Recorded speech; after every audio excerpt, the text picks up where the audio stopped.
자, 이대로 한번 실행해 볼게요. 그리고 다시 한번 더 폴더 선택, 확인. 자, 그러면 이제 이런 식으로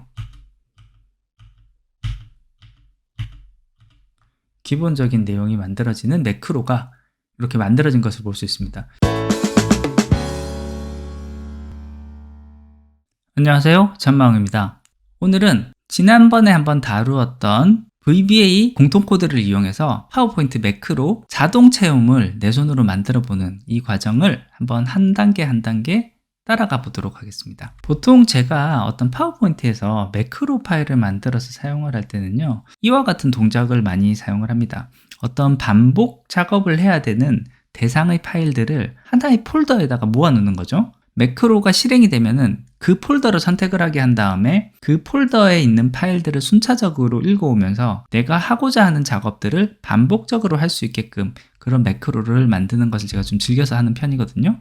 그래서 이번에 하고자 하는 주제는요, 어떤 식으로 만들 거냐면 이와 같이 내가 여행지에 대한 파일들을 한 곳으로 좀 모아서 이 폴더를 하나를 만들었다 라고 했을 때요, 이와 같은 마스터 형식을 만들고요, 여행지에 대한 이미지들을 각 슬라이드마다 한 장씩 붙여놓고 이 여행지의 이름을 이 옆에다가 바로 좀 집어넣었으면 좋겠다 라는 형태로 만들어 보도록 하겠습니다. 그 사진첩 만들기처럼 만들어지는 작업은 이 삽입에 있는 사진 앨범 만들기로 해서 기본적으로 만들 수도 있기는 한데요, 그렇게 했을 경우에는 각각의 슬라이드를 내가 원하는 형태로 디자인이 조금이라도 들어가면 대응이 어렵거든요. 화면을 꽉 채우는 이미지는 그런 식으로 만들 수 있겠지만 여기 어떤 글자가 들어간다든지 이 화면을 꽉 채우는 것이 아니라 마치 테두리가 있는 느낌으로 이 정도의 사이즈로 채워 넣는 느낌으로 만들겠다라고 하면은 사진 앨범에서는 자동으로 만들기가 좀 어렵습니다. 그렇기 때문에 이런 부분들은 이번에 만드는 매크로와 같은 방식으로 만들면 좀 좋을 것 같아요.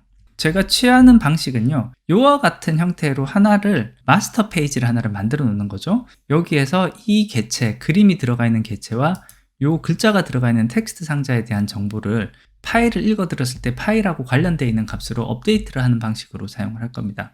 이와 같은 작업을 할 때는 사전 작업이 꼭 필요한데요, 우리가 만들고 싶은 디자인 형태로 내용을 먼저 만들어 둬야 돼요. 근데 이 내용을 만들어 줄 때 한 가지 좀 주의하실 점이 있습니다. 요 사진이 있을 때는요, 요것을 사진 그림을 삽입을 해서 하시면은 나중에 편집할 때 좀 편집이 잘 안 먹습니다. 그래서 이런 부분들은 어떻게 하시는 게 좋냐면요, 도형으로 해서 직사각형 모양이든 아니면 우리가 만약에 원하는 다른 모양이 있으면 다른 도형 모양을 하나를 선택을 해서 이런 식으로 집어넣은 다음에 사각형에 대해서 도형 채우기, 그림으로 해서 여기에 그림을 우리가 원하는 그림을 가지고 와서 집어넣는 방식으로 좀 해줘야 됩니다.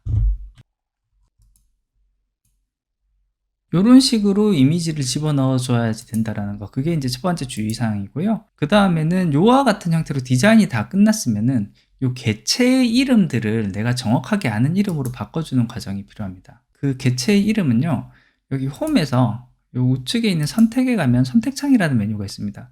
요거를 클릭을 하면요, 지금 올이 없어졌는데 다시 선택해서 선택창을 클릭을 하면 요 오른쪽에 있는 요와 같은 선택창 메뉴가 하나가 더 뜨고요, 이거는 이제 제목 3, 요거 직사각형 6, 요런 식으로 내용이 들어가 있는데 이거의 이름을 정확하게 내가 아는 이름으로 바꿔주는 게 나중에 코딩하기 좋습니다. 그래서 지금 직사각형 6이라고 되어 있는 이 박스는 제가 이미지를 넣을 것이기 때문에 이미지라고 바꿔 놓을게요. 그러면 요 직사각형 6이라고 되어 있는 거 여기서 마우스 좌클릭을 한번 더 해주면은 이름을 바꿔줄 수가 있거든요. 그래서 요거는 이미지로 해주고요, 요 위에 여행지 정보, 요거는 요 위에 제목 3으로 되어 있죠. 요거는 제가 네임이라고 바꿔주도록 하겠습니다. 각 개체의 이름이 img와 name으로 바뀐 거예요. 그래서 요거만 이제 머리에 두고 이전에 만들었던 공통 코드를 이용해서 자동으로 이미지가 삽입되는 코드를 만들어 보도록 하겠습니다. 매크로를 사용하기 위해서는요, 파일에 옵션으로 와서 리본 사용자 지정에 이 오른쪽에 있는 기본 탭 중에 개발 도구를 체크를 해 두셔야지 사용하기가 편하고요, 이 개발 도구가 체크가 되면 위에 있는 메뉴 중에 개발 도구라는 메뉴가 생깁니다. 매크로 보안으로 가셔서 이 매크로 설정을 모든 매크로 포함으로 해 주시거나 또는 신뢰할 수 있는 위치에 내가 작업한 매크로 파일이 저장될 폴더를 선택을 해 주셔야지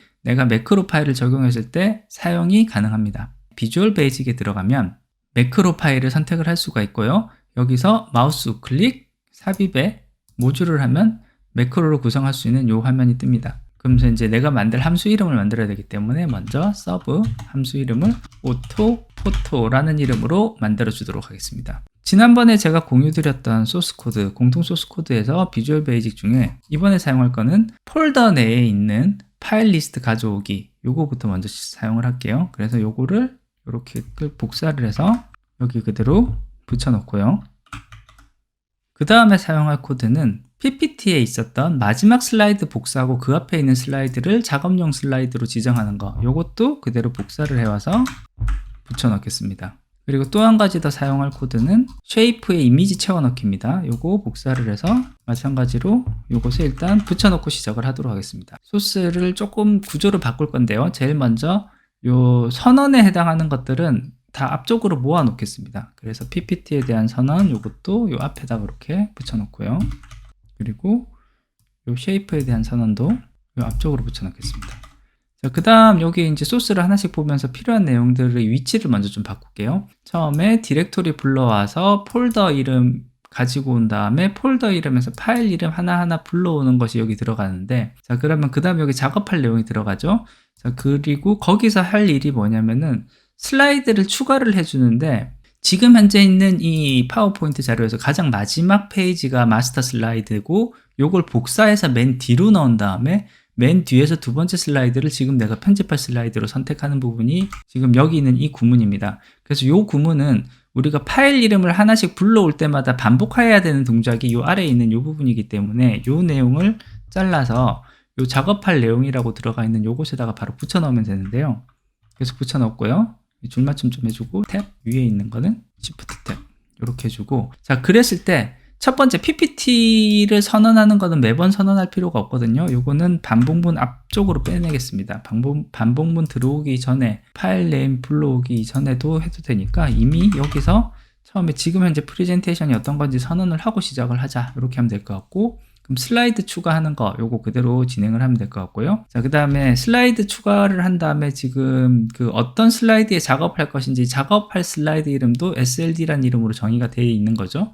그럼 거기에다가 이미지만 채워 넣으면 될 것 같아요. 그래서 요거를 복사를 해서 여기 집어넣는데, 자, 이미지 파일 경로는 어떻게 되냐면은 폴더 네임에다가 end로 연결해서 역슬래시 하나 들어가고 end로 연결한 다음에 파일 네임 이렇게만 하면 되는데, 이 쉐이프에 대한 것도 선언을 한번 해줘야 되거든요. 그렇기 때문에 set shape는 현재 선택된 작업용 슬라이드에서 shapes에서, 그 다음 제가 아까 전에 그 우리가 작업할 개체의 이름을 정확하게 정의를 해달라고 한 게 shape를 선택해서 바꿀 것인지에 대한 것을 여기서 선언을 해주면 되거든요. 원래는 shapes 한 다음에 index라고 되어 있는 건 숫자를 집어넣으면 되는데, 숫자가 아니라 따옴표를 하고 정확한 이름을 집어넣어도 정상 동작합니다. 그래서 우리가 아까 이미지라는 이름으로 선택을 했기 때문에 이미지라는 이름을 가진 shape를 shp로 선언을 해줄게. 그리고 거기에다가 여기 있는 경로의 이미지를 삽입을 해. 요렇게만 하면 일단 이미지 채워 넣는 것까지는 자동으로 될 거예요. 자, 이대로 한번 실행을 해볼게요. 자, 실행을 하면 이제 폴더, 어느 폴더에 있는 파일을 불러올 것인지 묻고 있거든요. 그래서 앞서서 미리 만들어 놨던 이미지들을 모아놓은 폴더를 선택해서 확인. 자동으로 이미지를 쭉 삽입하는 작업이 이렇게 자동으로 금방 끝났어요. 그러면 이런 식으로 집어넣는 작업을 할 수 있구나라는 것을 알 수 있고, 이제 이 여행지 정보에다가 정보를 집어넣는 거를 이제 추가하면 되겠어요. 자, 여기까지 만든 거 다 삭제를 하고 다시 여기로 와서, 자, 이미지 집어넣는 것까지 됐으면 그 다음 다시 set shape는 슬라이드에 shapes, 이번엔 name이죠. 여기에다가는 shape에 텍스트 있는 곳에 글자를 넣는 건데, 이 부분이 항상 좀 길어요. 익숙해지시면 계속 어차피 반복적으로 되기 때문에 알 수 있을 거예요. shape에 있는 텍스트 프레임의 텍스트 레인지의 텍스트 값을 바꿔라. 항상 텍스트 프레임, 텍스트 레인지, 텍스트 이런 순서로 들어간다라는 거, 요거는 한번 좀 기억을 해주시면 좋을 것 같고, 여기에 들어가는 텍스트 값은 무엇을 넣을 것이냐면은 우선 파일 네임을 해볼게요. 이렇게 해서 다시 한 번 더 실행을 해볼게요. 실행을 하면 마찬가지로 폴더 묻죠? 폴더 선택하고 확인. 그러면 이와 같이 여행지 정보에 파일 이름이 다 들어가는 걸 볼 수 있어요. 이런 식으로. 그러면 여기까지 하면 일단 기본 형태가 됐는데, 뒤에 .png라는 확장자명 들어가는 게 조금 거슬리거든요. 그래서 요거를 제거를 할 수 있는 방법을 해볼게요. 뒤에서부터 내자만 없애면 될 것 같아요. 그래서 다시 한 번 더 여기서부터 여기까지 다시 삭제를 하고 다시 매크로 파일로 들어와서 이제 파일 네임을 쓰면 되는데, 파일 네임을 왼쪽에서부터 이 파일 네임에 대한 거를 써와. 근데 몇 글자를 할 거냐면은 렌스가 이제 이 파일 네임의 글자 크기예요. 파일 네임의 글자 크기를 봤을 때 거기서 4칸만 줄이자. 4칸만 줄여서 이 텍스트 값을 가지고 오자. 왼쪽에서부터. 이렇게 해주면은 일단 기본 소스는 됐을 것 같아요. 자, 이대로 한번 실행해 볼게요. 그리고 다시 한번 더 폴더 선택, 확인. 자, 그러면 이제 진짜 여행지 이름만 해서 이런 식으로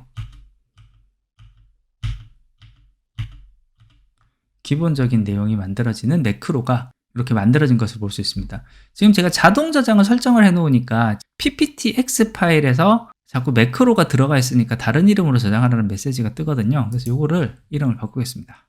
ppt auto image 그리고 프레젠테이션 파일이 아니라 매크로 사용 프레젠테이션 파일로 이렇게 저장.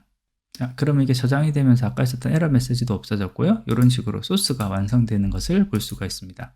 예, 오늘은 이렇게 PPT 매크로 파일을 이용을 하고 그리고 이전에 공유드렸던 공통 코드를 이용해서 어떤 식으로 파일을 만들 수 있는지 그 내용을 알아봤습니다. 어떻게 보면은 내가 원하는 틀을 만들고 그거에 대한 이름을 사전에 정의를 해주는 사전 작업이 더 중요할 수도 있어요. 그래서 그런 작업이 제대로 됐을 경우에는 이전에 만들었었던 코드를 응용을 해서 빨리 이와 같은 내게 필요한 매크로 기능을 만들 수 있다는 거, 그 점을 확인해 볼 수가 있었고요. 그래서 내가 사용하고자 하는 포맷 형식 잘 만들어 놓고 이름 잘 만들어 놓는 거, 그게 이미 전체 과정의 반 이상을 했다 라고 보시면 될 것 같습니다. 예, 오늘 준비한 것은 여기까지고요. 조금이라도 도움이 되셨다면 구독과 좋아요 부탁드리겠습니다. 끝까지 들어주셔서 감사합니다.